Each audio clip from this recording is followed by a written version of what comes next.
ውድ የቻናላችን ቤተሰቦች እንኳን ወደ ቻናላችን በደህና መጣችሁ። አሁንም ሊቨርፑልን በተመለከቱ ዘገባዎች ተመልሼ መጥቻለሁ። በዛት የምንመለከታቸው ኢብራሂማ ኮናቴ ከምንጊዜውም በበለጠ ለሊቨርፑል አዲስ ኮንትራቱን ለመፈረም ተቃርቧል እየተባለ ይገኛል። በተጨማሪም ለሊቨርፑል ቅርብ የሆነው ጋዜጠኛ ዴቪድ ሊች ከዚህ በኋላ አሰልጣኝ አርሱት በስራቸው እንዴት እንደሚቀጥሉ እርግጠኛ አይደለሁም፣ የማይቻል ነገር ነው የሚል አስተያየትን ሰጥቷል። ይህንንም አስተያየት የምንመለከት ይሆናል።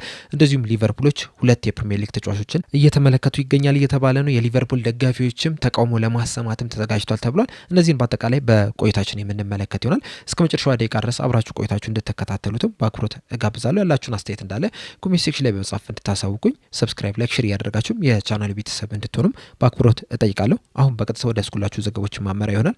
አብራችሁን ቆዩ። በመጀመሪያ የምንመለከተው የሊቨርፑል ደጋፊዎች ተቃውሟቸውን ሊያሰሙ ነው ተብሏል። እንደሚታወቀው በቅርቡ የሊቨርፑል አመራሮች ለቀጣይ 3 ዓመታት በቲኬት ላይ ጭማሪ ማድረጋቸው አይዘነጋም። በዚህ ጭማሪ ላይም የሊቨርፑል ደጋፊዎች ተቃውሟቸውን ለማሰማት ተዘጋጅቷል። በተለይ ደግሞ በሊቨርፑሎች የደጋፊ ማህበረሰቦች ዘንድ እንግዲህ በጣም ብዙ ደጋፊዎችን በመያዝ የሚታወቁት ሊቨርፑል ሰፖርተርስ ዩኒየን እና ስፒሪት ኦፍ ቻንክሊ ናቸው ይህንን ተቃውሞ ለማሰማት የተዘጋጁት። ይህንንም ተቃውሞ ከቀጣይ ከቅዳሜ በአንፊልድ ከሚደረጉ የፕሪሚየር ሊግ ጨዋታ ከፉላም ጋር በሚደረገው ጨዋታ ላይ ማለት ነው ከዛ ጊዜ ጀምሮ ማሰማት እንደሚጀምሩ ተናግሯል። ይህንንም ተቃውሟቸውንም በሜዳ ላይ በሚደረግ ጨዋታ ላይ ብቻ አይደለም የሚያሰሙት፣ ከሜዳ ውጪ በሚደረጉ ጨዋታዎች ላይም ይህንን ተቃውሞ ለማሰማት እንደተዘጋጁ ነው እየተነገረ የሚገኘው። እንደሚታወቀው ሊቨርፑሎች ይህንን ትኬት ዋጋ ጭማሪ ያደረጉት በኢንፍሌሽን ምክንያት ነው እያለ የሚገኙት። ነገር ግን ደግሞ የሊቨርፑል ደጋፊዎች ይህ ጭማሪ ተገቢ አይደለም፣ እኛም ጭማሪው እንዳይደረግ ነገረናቸው ነበር በተለያዩ ስብሰባዎች ላይ። ነገር ግን ይህንን አስተያየታችንን አልተቀበሉትም፣ ኢግኖር አድርገውታል፣ ውድቅ አድርገውታልና በራሳቸው ተነሳሽነት የእኛን አስተያየት ሳይሰሙ ነው ይህንን ጭማሪ እያደረጉ የሚገኙት። እንደዚሁም በቅርቡ ይፋም እንደተደረገ ሊቨርፑል በውድድር ዘመኑ ከ700 ሚሊዮን ፓውንድ በላይ ማስገኘት የቻለ ክለብ ነው። ይህም ሪካርዶ ነው የተመዘገበውና ይህን ያህል ገቢ እያስገኘ ክለቡ ለምንድን ነው ደጋፊ ላይ ጭማሪ የሚያደርገው? ይህ ደጋፊ እኮ በመጥፎ በነበረበት ወቅትም በጣም ጥሩ በሆነበት ወቅትም ካለው ላይ ቀንሶ ጨዋታዎችን ለመመልከት ቡድኑን ለመደገፍ ሲገባ የነበረ ነውና እንደዚህ አይነት ጭማሪ አይገባውም የሚል አስተያየትን ሰጥቷል። እናም ይህንን አስተያየት ስንናገርም ክለቡ ሊያዳምጠን አልቻለም፣ የክለቡ ባለቤቶችም ሊሰሙን አልቻሉም። ስለዚህ በግድ እንዲሰሙን እናደርጋለን የሚል አስተያየትም ሰጥቷልና ከቀጣይ ከቀዳሚ ጀምሮ እንግዲህ ይህንን ተቃውሟቸውን በሜዳም ከሜዳ ውጪም እንደዚሁም ደግሞ በኤፍኤስጂ ቢሮዎች አካባቢም ይህንን ተቃውሞ ለማሰማት ነው የተዘጋጁት። የበለጠ ደግሞ ነገሩን የሚያስከፋው ምንድን ነው? ሊቨርፑል በዚህ ሰዓት ጥሩ የሚባል እንቅስቃሴ እያደረገ አይደለም የሚገኘው እና መጥፎ በሚባል እንቅስቃሴ ውስጥ ይህንን ጭማሪ ማድረጋቸው የበለጠ ደጋፊዎችን እንዲቆጣ ያደርጓል ተብሎ ነው የሚሰጋውና ደጋፊዎቹ እስከምን ያህል ድረስ ይቃወማሉ? እንደዚሁስ የክለቡ ባለቤቶችስ ይህንን የትኬት ጭማሪ እስከ መቼ ድረስ ይዞት ሊቀጥሉ ይችላሉ የሚለውን ነገር እንግዲህ አብረን የምንመለከት ይሆናል። በመቀጠል የምንመለከተው ኢክራም ኮኖር ይዞት የወጣውን ዘገባ ይሆናል። በኤክስ ገጹ ላይ እንደተናገረው ከሆነ ሊቨርፑሎች በቀጣይ የክረምት የዝውውር መስኮት 2 የፕሪሚየር ሊግ ተጫዋቾችን ለማስፈረም እያሰቡ ይገኛሉ እያለ ነው። አንደኛው የብራይተን ተጫዋች ሆነው የ22 ዓመቱ ካርሎስ ባሊባ ነው። ሌላኛው ደግሞ አንቶኒ ጎርደን ነው። አንቶኒ ጎርደን ከዚህ ቀደምም እንግዲህ በተደጋጋሚ ስሙ ከሊቨርፑል ጋር ሲያያዝ ነበር። የተለያዩ ዘገቦችም ምናልባትም ሊቨርፑሎች ይህንን ተጫዋች ለማስፈረም በክረምቱ ሊንቀሳቀሱ ይችላሉ የሚል ነገሮችን ስንሰማ ነበረ። እንደዚሁም በቅርብ ጊዜያት የወጡትን ስንመለከት ራሱ ኒውካስል ዩናይትዶችም ትክክለኛው ሂሳብ የሚቀርብላቸው ከሆነ ይህንን ተጫዋች ለመሸጥም ፈቃደኛ እንደሆኑ ሲነገር ነበረና የአንቶኒ ጎርደን ከሊቨርፑል ጋር ስሙ መያያዙ አዲስ ነገር አይደለም። በተመሳሳይ መልኩም ካርሎስ ባሌባም በተወሰኑ አጋጣሚዎች ስሙ ከሊቨርፑል ጋር ሲያያዝ ነበር። በእርግጥ ባለፈው የክረምቱ የዝውውር መስኮት በዋነኝነት ስሙ ከማንቸስተር ዩናይትድ ጋር ነበር ሲያያዝ ነበር። እንደውም ማንቸስተር ዩናይትዶችም ተጫዋቹን ለማስፈረምም አንዳንድ እንቅስቃሴንም አድርገው ነበረ። 60 ሚሊዮን ፓውንድም አቅርበው ነበር። ነገር ግን ብራይተኖች በቂ አይደለም በሚል ምክንያት ይህንን ጥያቄ ሳይቀበሉት ቀርቷል። እንደውም በወቅቱ የምታስታውሱ ከሆነ ብራይተኖች ለዚህ ተጫዋች እስከ 100 ሚሊዮን ፓውንድም ይፈልጋሉ ሲባል ነበርና ማንቸስተር ዩናይትዶችም ይህንን ገንዘብ ባለማቅረባቸው ምክንያት ተጫዋቹም ሳይዘዋወር ቀርቷል። ይህም ዝውውር አለመሳካቱ ተጫዋቹ ላይ በጣም ከፍተኛ የሚባል ተጽዕኖ ፈጥሯል። ምክንያቱም ከዛ ጊዜ ጀምሮ ልክ እንደ አምናው አይነት ብቃቱን መድገም አልቻለም። ባለፈው ዓመት እንግዲህ በፕሪሚየር ሊጉ ምርጥ ከነበሩ የተከላካይ አማካኝ ተጫዋቾች መካከል አንደኛው ነበረ።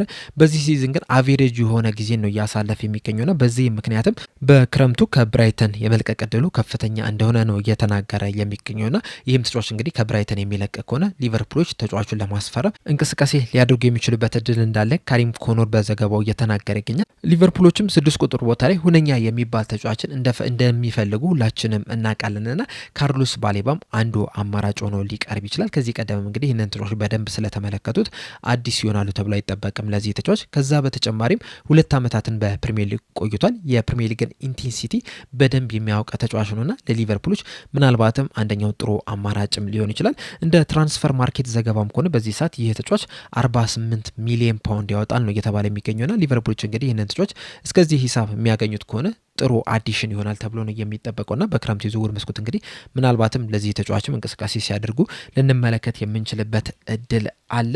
በመቀጠል የምንመለከተው ዴቪድ ሊች የሰጠውን አስቴት ይሆናል። ይህንንም አስቴት የሰጠው እንግዲህ ሊቨርፑሎች በማንቸስተር ሲቲ 4-0 ከተሸነፉ በኋላ ነው እና በሰጠውም አስቴት ከዚህ በኋላ አሰልጣኝ አርነ ስሎት ነገሮችን ይቀይራሉ ብዬ በፍጹም አላስብም፣ በጣም የማይቻል ነገር ነው የሚል አስቴቱን ሰጥቷል። አያይዞም በሰጠው አስቴት ሊቨርፑሎች እንግዲህ በጣም መጥፎ የሚባል እንቅስቃሴን እያደረጉ ነው የሚገኙት። ይህንንም እንቅስቃሴ ደግሞ በዚህ ሲዝን ብቻ አይደለም የጀመሩት፣ ካለፈው ሲዝን ጀምሮ በተለይ ደግሞ በፒኤስጂ ከተሸነፉ በኋላ በኒውካስል ዩናይትድ ከተሸነፉ በኋላ እያደረጉት ያለውን እንቅስቃሴ ስንመለከት ሊቨርፑሎች እየባሰባቸው እየመጡ ነው እንጂ ምንም እየተሻሻሉ የመጡ ቡድን አይደሉምና ከዚህ በኋላም አሰልጣኝ አርነ ስሎት ነገሮችን ቀይሮ ሊቨርፑሎች የተሻሉ ቦታ ላይ እንዲሆኑ ያደርጋል ብዬ አላስብም።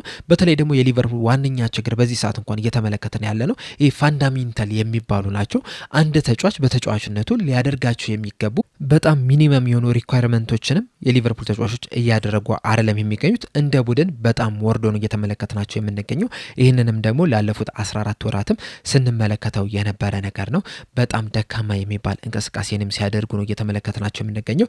እንደዚሁም ምንም አይነት የመሻሻል ነገርንም እየተመለከትንባቸው አይደለም የምንገኘውና ሁልጊዜም ተመሳሳይ ነገሮችን እያደረግ ምንም አይነት ለውጥ የማታገኝ ከሆነ ያንንም ለመለወጥ ምንም አይነት እንቅስቃሴ የማታደርግ ከሆነ በእንቅልፍ እየተጓዝክ ነው ማለት ነውና ሊቨርፑሎችን በዚህ ሰዓት ይህንን ነገር ነው እየተመለከትንባቸው ያለ ነው። በየጨዋታው በጣም የወረደ እንቅስቃሴን እያደረጉ ነው የሚገኙት።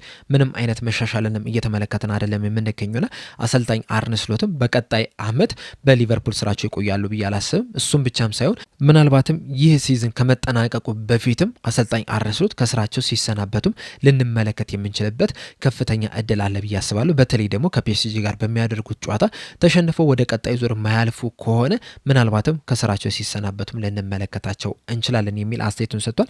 በዚህ አስተያየት ላይ እንግዲህ ያላችሁን ሀሳብ እንዳለ ኮሜንት ሴክሽን ላይ በመጻፍ አሳውቁኝ።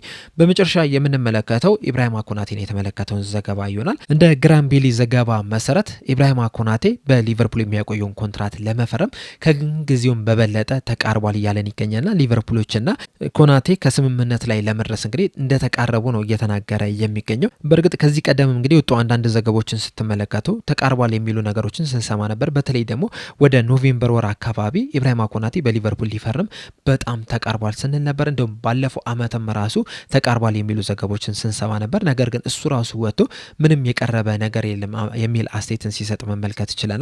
እንደዚሁም ደግሞ ከጥቂት ወራቶች በፊትም በሊቨርፑልና በኢብራሂማ ኮናቴ መካከል በውል ማራዘሚያ ላይ ሲደረግ የነበረ ውይይት ቆሟል የሚሉ ነገሮችን ስንሰማ ነበር። ከዛ በኋላ ግን በድጋሚ እንደተጀመረ ነበር የተነገረው። አሁንም ላይም እንግዲህ የተለያዩ ድርድሮችን ሲያካሂዱ ነበር። ነገር ግን ደግሞ ከሁለት ሳምንት በፊት ደግሞ ምንም አይነት የተለወጠ ነገር እንደሌለም ሲዘገብ ነበርና ኢብራሂማ ኮናቴ የኮንትራት ጉዳይ እንግዲህ በጣም አሰልቺ እየሆነ እየመጣ ነው የሚገኙት። ላለፉት 18 ወራት አካባቢ እንግዲህ ሊቨርፑሎችና ኢብራሂማ ኮናቴ የተለያዩ ድርድሮችን ሲያካሂዱ ነበር። ነገር ግን እስካሁን ድረስ ምንም የተለወጠ ነገር የለም፣ ምንም የተፈረመም ነገር የለምና ይሄ የኮንትራት ሂደት እንግዲህ በጣም አሰልቺ ነው የሆነው። በእርግጥ አሁን ላይ እንግዲህ መፍትሄ ማግኘቱ አይቀርም። ምክንያቱም ሲዝኑ ሊጠናቀቅ 2 ወራት ብቻ ነው የቀሩትና በሊቨርፑል መቆየት የሚፈልግ ከሆነ በእነዚህ 2 ወራቶች ውስጥ የግድ ፌርማውን ማኖር መቻል አለበት። ካልሆነ ግን የክረምት የዝውውር መስኮት ልክ እንደተከፈተ ወደ ፈለገው ክለብ የሚያቀና ይሆናል ማለት ነውና በአጠቃላይ እንግዲህ በቅርቡ ሊቨርፑሎች ቢያስፈርሙትም ባያስፈርሙትም መፍትሄውን የሚያገኝ ይሆናል። እናንተ ግን ኢብራሂማ ኮናቴ በሊቨርፑል የሚቆይ ይመስላችኋል? ሀሳባችሁ እንዳለ ኮሜንት ሴክሽን ላይ በመጻፍ አሳውቁኝ። ለአሁን እኔ እዚህ ላይ አበቃው። እስከ መጨረሻው ደቂቃ ድረስ ስለተከታተላችሁን ከልብ አመሰግናለሁ። በቀጣይ በሌላ እስከምንገናኝ ድረስ ግን ሰብስክራይብ፣ ላይክ፣ ሼር ማድረግ እንዳትረሱ። ቸር ያቆየን።